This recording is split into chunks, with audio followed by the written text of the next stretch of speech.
Welcome to the Fight God YouTube channel. We're going to talk about the fight card that we had last night and a few upcoming events. So let's see.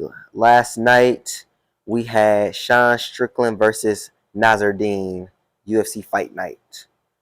This is a pretty good card, honestly. It wasn't the best card, but it's a good way to kick off the year. Yeah, it's something good to kick off the year. Yeah, it's a few knockouts. Well, it was a cool card. Like, it was a good card to kick off the year. It was a nice little warm up, especially after a month without fights. Like, yeah, I'd be going through it at the beginning of the year. Going through withdrawals. Definitely. So the prelims, it's all right. We're gonna jump straight to the main card. So we had Umar Nurmagomedov versus Barcelos. Yeah, knocked the fuck out that boy. 16-0 now. 16-0. Yeah, I don't think you really can say too much about this fight.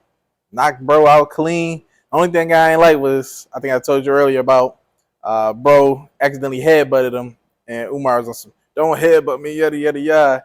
Like, bro, you ain't about to tell me what to do in this ring unless the ref tell me to stop doing that.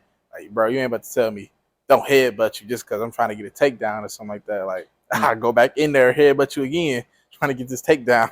Yeah, I think Umar put on a masterclass. It wasn't that long. I think he finished him in the first round. 4 minutes and 40 seconds of the very first round, a KO. That's his first knockout in the UFC. And it was a little surprising because I had him winning easily, of course, because anybody with one of them long last names, they just not to be messed with. But I thought he was going to get it done with a lot of the wrestling and grappling. They even interviewed him after the fight. And he also said, I thought I was going to submit him in the second or third round. I didn't think I was going to knock him out. He was even surprised because he knocked him out. Then he followed up with a hammer fist. And then he just cradled his head afterwards. He just felt bad. My brother. He didn't even, they interviewed him after. He was like, I felt bad. I actually hurt him. I was like, it's a fight. That's kind of what you're supposed to do. But no, I like the way they handle business. They get in super respectful about it, and they dominate. Who do you? Let me see. They're bantamweights. What do you think about him fighting some of the people in the top 5? I'm okay with it. He has to make his way up. I don't want him to always just I guess it's not fair, but it's just to throw him if you fight one more person, then he's gonna get immediately a title shot. I just feel like give him some more people, one more in the top 10, then give him a top 5 guy, maybe a title shot. But it's some, you know how they rush what they did with Islam, even though he is good enough to, he is a champion, but they ain't rushed Islam. Bro, nobody wanted to fight him. He worked, bro. He was on, what is it? Islam's 19-1. They did not rush him. He went through everybody that said yes to fight him. It felt like they rushed. He went straight to a title fight. Bro, he was 5-0 in the UFC.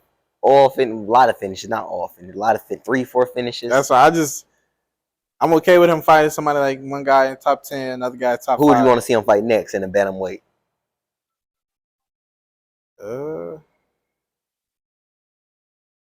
Not sure, honestly. Be a good matchup for him. I can't really think about anybody What do you think about him versus Jan? But that's what I'm saying. Too fast. A little too fast. Look what they did with Sean O'Malley. I think he way better than Sean O'Malley. Yeah. I think he finished Sean second round. Yeah, wrestling. Yeah, let me see. We got who else? We got who else? We got him. We got Aljamain, Henry Cejudo. We got Aljamain's Russian little frame. I feel like Aljamain would dominate him. To be honest. Umar? Yes. Crazy. I think Umar the best in the division. The same thing I told you. Talk about you. The same thing I told you when Islam was the best in the division. Umar is the best in the division now. I gotta disagree. I feel like he got the most complete package. Striking, it's not the best, but it's good. You see what he did to bro. His wrestling, other than Henry Cejudo, is the best. It might be better than Henry. His actual UFC or mixed martial arts wrestling might be better, or grappling. It might be better. Going on the hype train. You see one fight, you want to go to the freaking moon.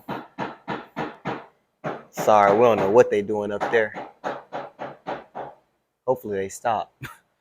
But no, there's no hype. You want to go to the freaking moon and just on a knockout. He's 16-0.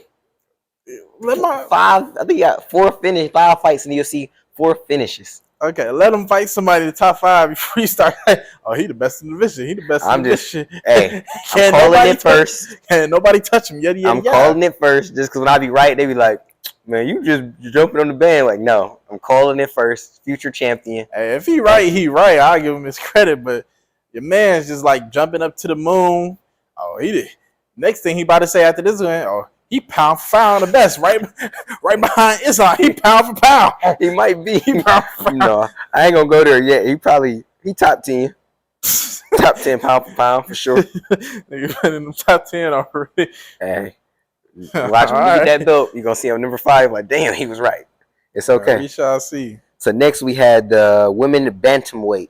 We had Caitlin Vieira versus Raquel Pennington. I think this was the only fight we were wrong about. Yeah. On this card, I think we both had Caitlin winning, right? Yeah. It was a solid fight, especially for it was a solid fight. I ain't gonna say that. It was a solid fight. Yeah. Raquel showed a lot of heart, I think, because I thought Caitlin was gonna come out and dominate.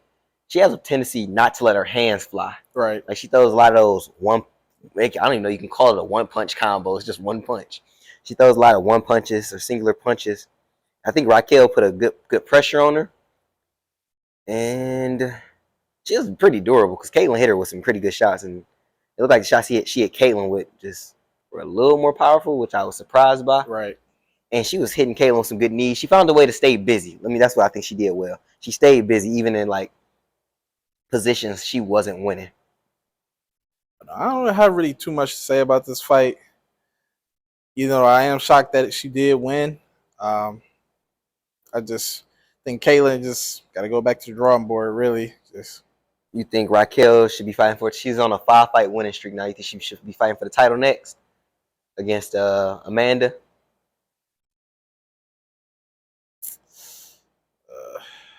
I'll say one more.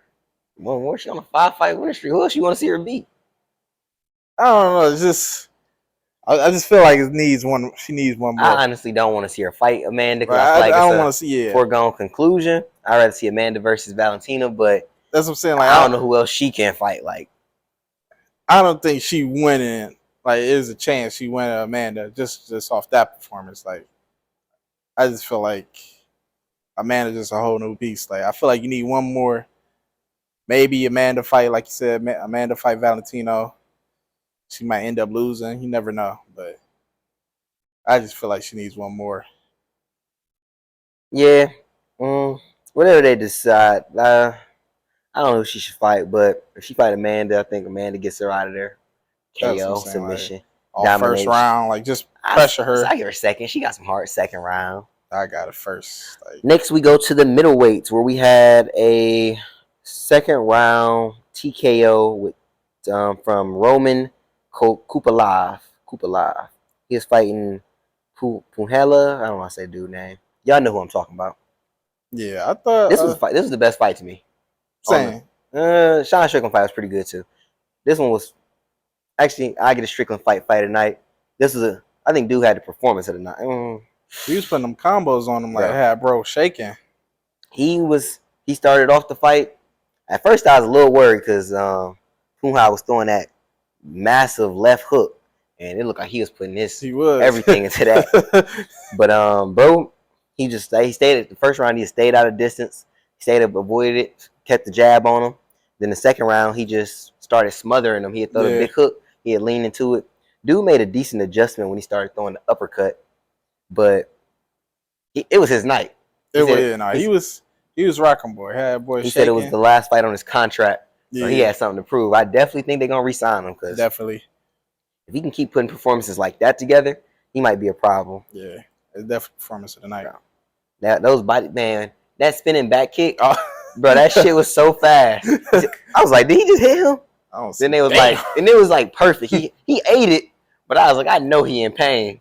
But he was flinching every time. Like he was flinching a lot. He ate the first one. Right. After that, Everyone he hit him, he was like, ooh. His hand, at one point, his hand was up on here, still getting tagged. Man, that last body kick before the blitz, the barrage of punches, he said, you need some tough dudes. You know when they make these. Gotta keep the poker face. Man, he bent down a little bit, put his hands up. And luckily, the ref came and saved him. But dude put on a masterclass. Kupalov. Definitely a great performance for them. I don't know who middleweight. I don't know who I would want to see him fight next. Middleweight. Trying to think who in that division that he could fight next. He's not like top tier yet. I don't think. I think he still needs some more experience. That's right. Shit, dude that pulled out to this card. Oh, Gastelum? Yeah. That might be a big jump, but I think he has like a decent. I'm pretty sure he has the reach advantage. That's what I'm saying. And he has performance. I don't know if he has Gastelum, you kind of owe us a fight now. Like, I feel like you in shape. Your face fucked up. He do owe us a fight. Next, we have my man Dan Ige, 50K Ige versus Damon Jackson. Dan Ige got the knockout in the second round with 4 minutes and 13 seconds left. Oh, you said you missed this fight, right? I missed this one. This was a little weird fight because it started off. I think Ige was in complete control of the entire fight. He was focused. I think he was on a 4-fight losing streak. He came in focused. He had something to prove. He kept the distance real well. He listened to his coaches. You could hear him say, back up and reset. He would back up and reset. It was a weird incident. So, dude, Damon had grabbed Ige's leg trying to shoot for a single leg. Ige just kept hitting him with a few uppercuts to the eye. And they like caused some eye bruising. Like one of the knuckles went into his eye. And then as he was escaping the takedown attempt, he like wiped his face, which is perfectly legal. But for some reason, the judge stopped it and told him he had a doctor come in. But everything he did was perfectly legal. So I did confused. See that part for some random reason. Like his eye was like fat as fuck though, like swollen. It was like red. Like he poked really him red. in. But he brought the doctor in. They wiped it with a wet rag. But Ige was saying like we shouldn't stop it. Like I didn't poke him. It was a punch. It was a knuckle. And the doctor was saying it was the glove, which I think is legal. Yeah, Dominic Cruz even said it was legal too. So I was a little confused by that stoppage. Hopefully somebody explains it. We can figure it out. But so after that made Ige even more mad because he felt like the fight shouldn't be stopped. He was looking for that left hook the entire night. And when he hit him, dude, it sounded like he hit him with a bat. Bro, it sounded like he hit him with one of the hardest punches I've heard. That's what I do like about when they fight in the Apex. You can hear all the strikes a lot better. He hit him. Bro, knees imploded in. He went straight down. He walked right off, and then he tried to get back up. The judge ref was just like, stay down. He started crawling. It was bad. He was out cold. Yeah, it ain't it, my brother. Ige ended up getting that 50K bonus. There you go. Which meant, lives up to his nickname, Dan 50K Ige. And then we have the last fight of the night, Sean Strickland fighting Nasruddin, the Frenchie, on a week's notice. What do you think? Yeah, it's definitely wrong. Sean could definitely pull it out, sitting on the couch. I thought Nasruddin was getting like the tempo, like the first 2 minutes of the first round. Then he started slowing down. Sean started putting them leg kicks on him, walking him down, putting him in that jab. And it was just over it from the first. To me, like he made him play his fight or play his game or fight his game, really. So yeah, just another great performance out of Sean. He was angry from the last one, not getting like the decisions way on the last card. So, came back off the couch, start walking him down, a couple jabs, come home with some good money. Man, I think I picked Sean Strickland on the last video. Did. Okay, I was making sure. I don't want you to be like, no, not he won. Okay. I picked that dude. So I picked Sean Strickland just because if you look at their record, Strickland I think he was 25 and 5 before the fight, and dude was 12-4. Experience plays a huge role in these fights. Nasruddin had never been in a 5-round fight before in the UFC. I don't know if he ever been in one outside, but he had never went longer than 15 minutes. Strickland spars every damn day, so it's like he's never in that bad of shape. He might have a dad bod, but and they moved the fight up to light heavyweight, so they weighed in at 205, which I think also favored Strickland. because he didn't have to cut all that weight in like a short amount of time. But yeah, Nasruddin came out kind of quick. He was looking for that same left hook that Pereira hit him with. He landed a few in the first. It was funny because as soon as he threw it, I'm like, y'all trying to hit him with the same thing. And then Strickland just kept that hand right next to his face and just marched him down, put the jab on him. And he was extra aggressive. He was. Like at first, I thought it was a bad thing because I'm like, I don't know if he got the gas tank to keep this up. I thought he might, but you don't know because he wasn't training for this fight.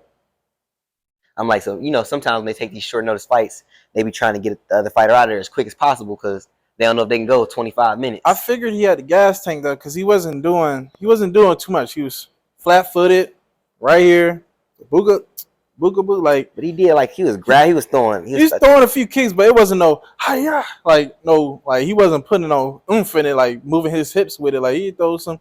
He was really just had the teep kick. I really feel like you don't exhaust too much energy like on that one versus like a leg kick or a body kick.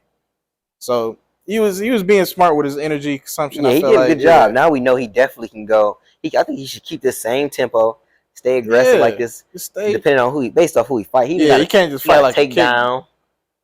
He even got one takedown, but sometimes it seemed like he just stay in first or second gear. Like last night, it looked like he was trying to put it on him. Yeah. I think he took the 5th round off. A lot of the fight was really over with then. He was trying to avoid, making any silly mistakes. But Nasruddin, I think he definitely gonna learn from this. Yeah. He just fought. I think he was 12 and he fought number 7 in the world.